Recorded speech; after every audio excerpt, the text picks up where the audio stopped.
What an absolutely amazing way to start off a volume and kind of put that bridge between arcs chapter. The end page just was a bomb, man. One Piece, chapter 431, Fist of Love. I did not see that one coming. Woo! Well, hello, my brothers and sisters of the Nerd Nation. I, as always, am Jim, here to bring you another review on the awesome and epic, long-running, timeless, thriller moment, turn around and slap your mama good tale of One Piece. Now, our last chapter, of course, was a very tearful, sorrowful chapter, at least for me. I don't mind admitting I cried like a baby. To feel such an attachment to an inanimate object as we did, or at least I did, with the Going Merry, I think is a testament to great storytelling, great art direction, and really just a lot of great plot devices and a lot of different moments that weave together. It was all just cleverly done, and it was a fitting and bittersweet send-off for the Going Merry, a character that wasn't really a character, but made us feel like it was a character, and that's how the chapter ended off. That's how the volume ended off, as we said goodbye to the Merry. Now, this here, of course, is going to dive us into, and we're going to be starting on volume 45, and the first chapter, right off the bat, really gets going with some things. Generally, these first couple of chapters, I call them bridge chapters. I kind of bridge one arc into the next, sort of setting things up. And it's a lot of just sort of, okay, well, the Straw Hats are partying, they're having a good time, and it's all very fun, but there's not a whole lot usually that's going on. In the last couple of chapters of Skypiea, we did get some really cool moments where we saw that Gold D. Roger had been in Skypiea before, things like that, and very similarly in vein to that, at the end of that arc, is kind of what happens in this one. So that everything starts out, it's a couple days later, back at Water 7. The pirates are being, they're fugitives, obviously, from the world government, but the Straw Hats are being pretty much harbored, these fugitives, by the Galley Lock Company, in kind of some secret temporary headquarters base they got set up for them, right? We get a little bit of a check-in with kind of everybody, the Frankie family, having to start working on rebuilding their house. Kashi and Oimo kind of, lending a hand before they wind up going off to meet up with Dory and Broggy and eventually go to Elbaf. So you really you kind of get a check-in with everybody. You see that this year's Aqua Laguna just did a number on things and just tore the shit out of a lot of different areas and neighborhoods. Paulie's directing crews and telling them this needs to be fixed by this needs to be fixed by that. And everybody's really just working together to try to overcome Aqua Laguna. And then, of course, there is a ton of just kind of I like to call them the Fairweather fans, or the sheep, the bandwagon jumpers, whatever you like to call them. You see them all over the place, anywhere. I mean, it doesn't matter in real life, in this community, in manga, in anime, and TV. And they're the people that just jump on whatever trend is going on right there. Now, a lot of people went, and without having any type of substantiated proof or anything, really just the kind of the initial word of Iceberg. The entirety of the town of Water 7, because Iceberg was so loved, turned against the Straw Hats and thought that they were these evil assassins, right? And obviously we know that that wasn't really true, but the way things were set up and the way people were led to believe and pushed in a direction is what they wound up believing. So you get a lot of these people that are coming now and trying to apologize. We're sorry that we called you and said, we're sorry that we mislabeled you. We're sorry. Now that we saw that you did these great things for us and that you obviously saved the mayor and said, now we're cool with you, So anyways, that's kind of the first several pages of the chapter. One of the things that stuck out for me, one of the kind of like the check-in moments for me, was when Frankie came back and checked, and he had some kind of delivery from the 200 million berries that he wound up stealing, being stolen obviously from the Straw Hats, and then he went off somewhere on the Puffing Tom, went somewhere and bought something. What he winds up doing is he talks about this this magical tree, the strongest tree in the world, the Jewel Tree Atom.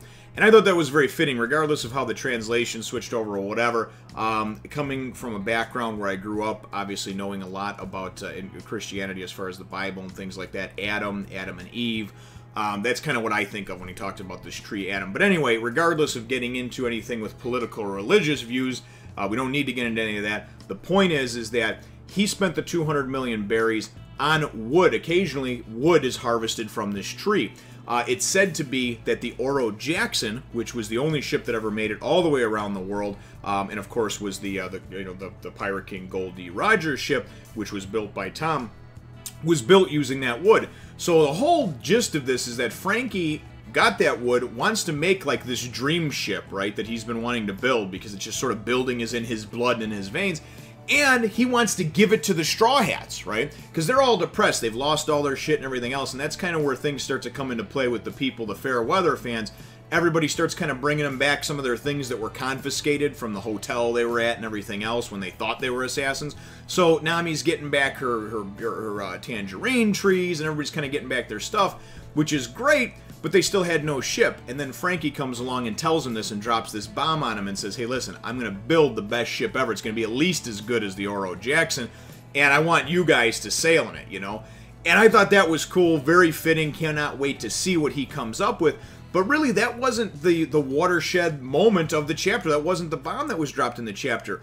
A character who we've only seen sparsely throughout the series now, right? We wind up finding out has this relation to one of our characters. We also find out that Luffy learned how to eat in his sleep. He's powered up now, and he's so good now that after a big fight, he can literally just still sleep, which he loves doing, to recharge, of course, his energy and his batteries, and he can mentally just still eat. So he's eating while he's sleeping. But anyway, we wind up seeing all of a sudden, they're talking about Zoro's running and trying to get back to him to tell everybody in time and what's going on. Vice Admiral Garp of the world government, who we haven't seen or heard mention in quite some time now, but has been trickled in and sprinkled throughout, his ship appears, and you figure he's coming for some kind of retribution for what happened with the Navy. And everybody, as they're talking about, they're like, you mean Vice Admiral Garp? You mean the one that cornered the Pirate King, Gold D. Rogers, several times? And so this was a guy who, he was probably the closest to being on even ground or being able to actually catch or capture this Pirate King out of anybody. And he's still only a Vice Admiral. But nonetheless, though, so he winds up coming aboard, getting off his ship, coming ashore, I should say, not coming aboard. And his ship looks awesome, too, by the way. But so he gets off, and he kind of comes and just goes, he's got a couple of guys with him. He kind of goes and just kicks in the doors at the Galley Lock Company where he knows that, or is suspected that they're harboring the fugitives, where Monkey D, Luffy, and all the other crew is, right, the Straw Hats. Then Luffy's passed out, and he comes in and just walks straight in there and just punches Luffy, right? And Luffy wakes up. He's freaking out, you know? And they're like, what the hell? Punch shouldn't have hurt him at all. He's rubber and this and that. And he says something about it was a punch of love, right? And Luffy goes and looks at him, and here's what got me. It's the last page of the chapter, and this I did not see coming, right? Luffy looks at him. Here.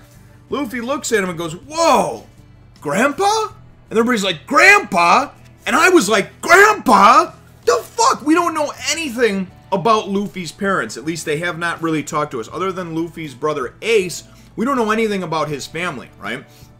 Nothing. There's never been any backstory for that, at least up to this point yet, that I know of. So, and the fact that it's not like he was long lost and left as a child and doesn't know who his grandpa... He knows who his grandpa is. He just didn't bother to mention to anybody that his grandpa is a vice admiral in the world government, the same one that's coming after them, because he's a pirate and wants to be the pirate king.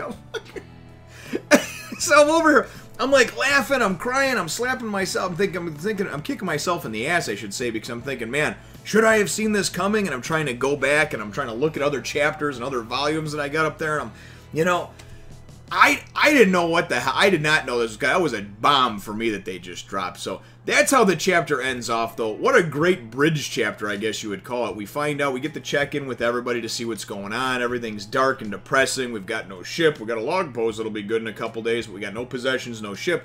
Possessions come back. We find out that Frankie's going to build them just a bomb-ass ship, right?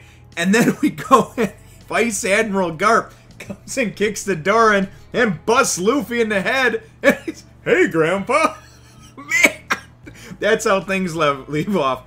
Oh, my God. And the chapter question that, if you couldn't tell already, brothers and sisters, is, did you see that coming? Many of you, probably in the 90-something percentile, have read ahead, and you're all caught up. You know, you're watching these for nostalgia. Maybe you go back and you rewatch an episode, or you read the chapters along with me. But many of you know what's going on. You know, 200-300 chapters up to present, right? But when you were reading this, even if you were marathoning it or whatever, I mean, did you stop and take the time to think? You know, because I know that's one of the things that I've noticed that I do, since I only do one chapter I release a day, and I usually will read 2 or 3. Well, I'll read one, I'll record one, read one, record one, 2 or 3 in a day, I guess I should say.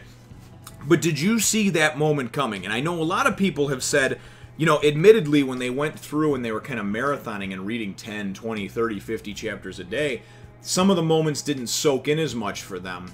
Just the kind of realization of, holy shit! Because they were going on to the next one right away. Whereas I have to stop, collect my thoughts, I sit and I record, I edit the video. You know, I'm going through everything, so I have a little more time for it to soak in. And for me, that's one that I just can't wait for my family to see, you know, probably in the next few weeks or months, depending on how quickly we get through the episodes in Annie's Lobby. We're about half a dozen episodes in now, so the shit's hitting the fan with that and everything. But let me know what your thoughts are, though, brothers and sisters. Did you see that coming? Did you see that connection? And did you think that it would be, that it's something so obvious, too, that, I mean, Luffy just sort of excluded that information, never let anybody know, because clearly he knows and recognizes his grandpa. Maybe we'll find out in the next chapter that, you know, last time Luffy saw him, he wasn't in the Navy, or he wasn't aware, or something like that. But for right now, it looks like a, hey, oh yeah, by the way, my grandpa is the Vice Admiral. You know, chased around the King of the Pirates for a while, cornered his ass on a few occasions, too. Let me know what your thoughts are, though, brothers and sisters, in the comments down below. Feel free to hit the thumbs up, the like button if you should think that I deserve it, and subscribe if you haven't done so already. We will look forward to catching all of you in the next one, Nation. As always, thanks for watching, and remember to take a look at my other channels as well.